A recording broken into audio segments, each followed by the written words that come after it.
সুপ্রিয় শিক্ষার্থীবৃন্দ, 9.2 অধ্যায়ের বাকি প্রবলেমগুলো আজকে দেখার চেষ্টা করি। নবম এবং দশম শ্রেণীর ত্রিকোণমিতি অধ্যায়, জেনারেল ম্যাথের গতদিন আমরা আসলে 19-21 পর্যন্ত করেছিলাম। আজকে 19-এর মতোই 22 পর্যন্ত করেছিলাম। আমরা 23 নম্বর অঙ্কটা একটু দেখি। 23 নম্বর অঙ্ক, এখানে বলা আছে যে sign theta plus cos theta equal to, এখানে সমাধান করতে হবে sign theta plus cos theta, এর মান হচ্ছে 1 দেওয়া আছে। এখানে একটা কন্ডিশন দেওয়া আছে, থিটার মানটা 0 ডিগ্রির সমানও হবে এবং 0 ডিগ্রির চেয়ে বড় হবে এবং 90 ডিগ্রির সমান বা 90 ডিগ্রির চেয়ে ছোট হবে, এ কথা বলানো আছে। এখানে তার মানে সমাধান যেহেতু করতে বলছে, তার মানে আমাকে বুঝতেই হবে চলকের মান বের করতে হবে, অর্থাৎ এখানে আমাদের থিটার মানটা বের করতে হবে, এই আর কিচ্ছু না। যদি থিটার মানটা আমি বের করতে চাই, দেখো এখানে আসলে স্কোয়ার করা ছাড়া কোনো অপশন নাই, অর্থাৎ sine theta plus cos theta whole square is equals to 1/4 whole square. আমি এখানে লিখে দিব স্কোয়ারিং বোথ সাইড নোটটা একটু দিয়ে নিবা তোমরা।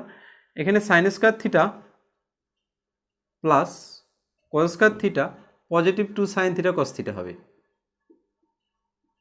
কস থিটা ইকুয়ালস টু 1/4 বড় করলে আসলে 1ই হয়, এর মানটা আসলে আমাদের 1 হয়। 1 plus 2 sine theta dot cos theta is equals two 1 হয়। এই 1 আর 1 ক্যান্সেল হয়ে যায়, 2 sine theta dot cos theta equals to, এখানে আন্ডা হয়। যদি 2টার ওপাশে পার করে দিই তাহলে আসে আমাদের sine theta dot cos theta equals to আন্ডা, অর্থাৎ 2 এখানে গুণন অবস্থা আছে, ওদিকগুলো ভাগ হয়ে যাবে। তার মানে দেখো এখানে দুইটা পার্ট, একটা sine theta dot cos theta equals to আমাদের আন্ডা। তার মানে আমরা এখানে লিখতে পারি হয় অথবা, হয় সাইন থিটা ইকুয়ালস টু আন্ডা। তাহলে সাইন, আমাদের থিটার মান বের করতে হবে, টার্গেট হচ্ছে আমাদের থিটা, তাহলে সাইনকে অপসারণ করতে হবে। সাইন কত ডিগ্রির মান হচ্ছে আমাদের 0, সাইন 0 ডিগ্রির মান 0, সাইন 0, সাইন সাইন ক্যান্সেল, অতএব থিটা ইকুয়ালস টু 0 ডিগ্রি, একটা মান আমরা পেয়ে গেছি। অথবা আর অন্য যে মানটা ছিল cos theta equals to 0, cos theta equals to 0, তাহলে কস থিটা, আবার কসটাকে ভ্যানিশ করতে হবে, তাহলে 0 ডিগ্রির মান কত, কস 90 degree, cos cos cancel, theta equals to আমাদের 90 ডিগ্রি। এই হচ্ছে আমাদের থিটার মান, এবং 0 ডিগ্রি এবং 90 ডিগ্রি, কারণ আমাদের কন্ডিশন এখানে বলা আছে থিটার মানটা 0-এর চেয়ে বড় এবং 90 ডিগ্রির চেয়ে ছোট, এবং 0-এর সমান এবং 90 ডিগ্রির সমান দুইটাই হবে। তার মানে অ্যান্সার হচ্ছে আমাদের theta equals to 90 degree, 0 degree, দুইটাই অ্যান্সার আমাদের। এখানে কন্ডিশনে যদি যা বলা থাকবে তোমাকে সেই অনুপাতে কাজ করতে হবে।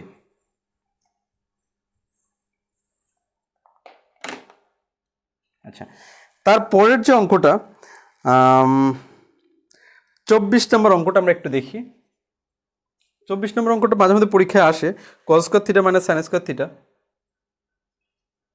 কস square theta minus sine square theta is equals two 2 minus 5 cos theta. এটা হচ্ছে আমাদের অঙ্ক। এখানে বলা আছে যে থিটা সূক্ষ্মকোণ, অর্থাৎ থিটা আমাদের একুট অ্যাঙ্গেল, 90 ডিগ্রির চেয়ে লেস দ্যান 90 ডিগ্রি আর কি।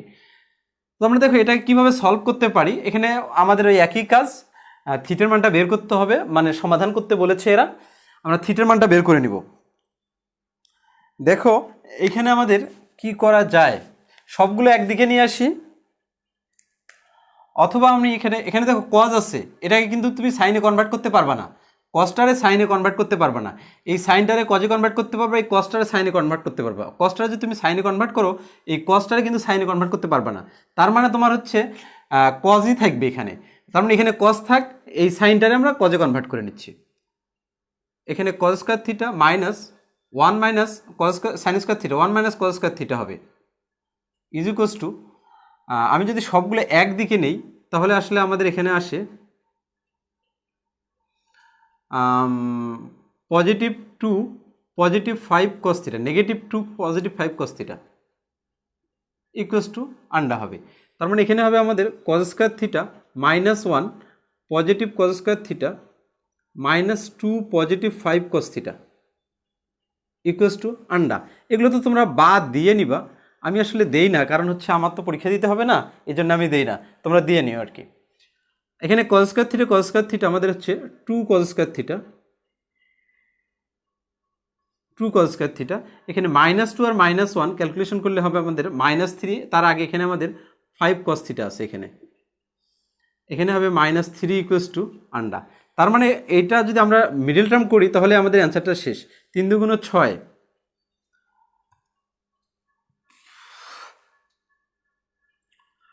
2 কজ স্কোয়ার থিটা,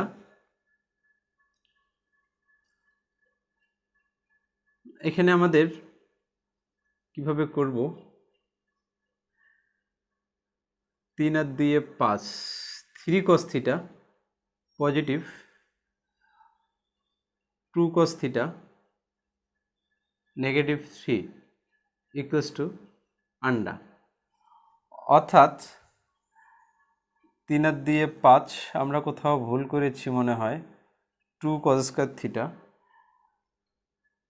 এটা না করে আমরা অন্যভাবে করি, 6 cause theta minus cause theta, এটা করে দিলে মনে হয়ে যায়। 6 থেকে যদি একটা বাদ দিই তাহলে আমাদের 5 কজ থিটা আসে এবং +5 আসে। আর এটা দিয়ে এটাকে গুণ করলে 3 দুগুণে 6 কজ স্কোয়ার থিটা, এই দুটো যদি গুণ করি প্লাস আর -6 কজ স্কোয়ার থিটা। আর এইখানে এই দুটো যদি গুণ করি -6 কজ স্কোয়ার থিটা। কেন? এখানে একটা মাইনাস আছে, এখানে একটা প্লাস আছে, প্লাস আর মাইনাসে -6 কজ স্কোয়ার থিটা, আর এই দুটো গুণ করলে আমাদের -6 কজ স্কোয়ার থিটা আসে। তাহলে এখানে 2 কজ থিটা যদি কমন যায়, এখানে থাকে আমাদের কস থিটা পজিটিভ, এখানে 2 কমন চলে গেছে, এখানে 3, মাইনাস যদি 1 কমন যায়, cos theta positive 3 equals to আন্ডা। তার মানে আমাদের দেখো এখানে cos theta positive 3, cos theta positive 3 common যাবে। আমি একটু উপরে লিখি,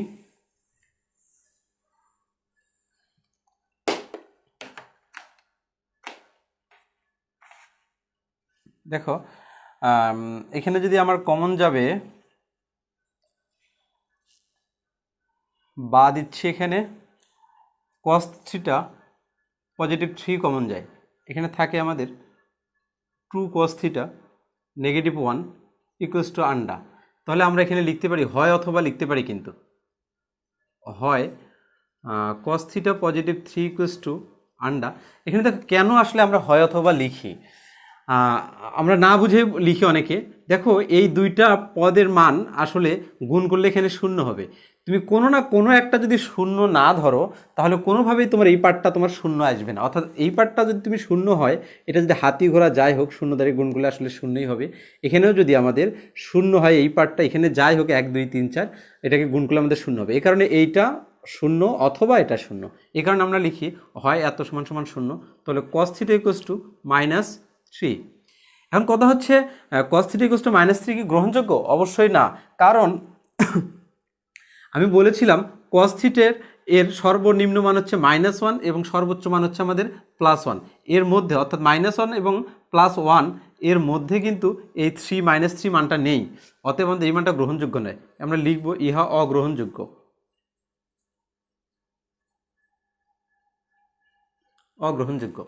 এবারে অথবাতে যদি যাই, অথবা এখানে বলা আছে 2 cos theta -1, cos theta -1 equals to আন্ডা। তাহলে cos থিটা ইকুয়ালস টু কত আসে আমাদের? 1/2 হবে। অর্থাৎ আমি এখানে এক লাইন শর্ট করেছি, যে 1টাকে বসে পাঠিয়ে দিয়েছি, 2 গুণ অবস্থায় আছে, ভাগ করে দিয়েছি। তাহলে cos থিটা ইকুয়ালস টু, কসটাকে আবার ভ্যানিশ করতে হবে, তার মানে এখানে বসাইতে হবে আমাদের cos কত ডিগ্রির মান হচ্ছে হাফ।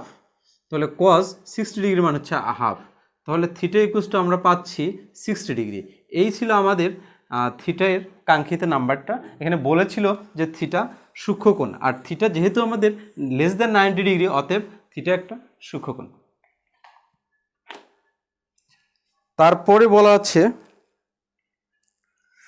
25 নম্বরটা তোমরা সেম ক্যাটাগরিতে পারবা। আমি 26 নম্বরটা একটু দেখাই দিচ্ছি।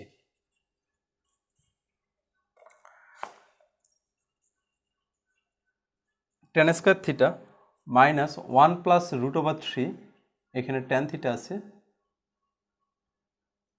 পজিটিভ √3 ইকুয়ালস টু আন্ডা।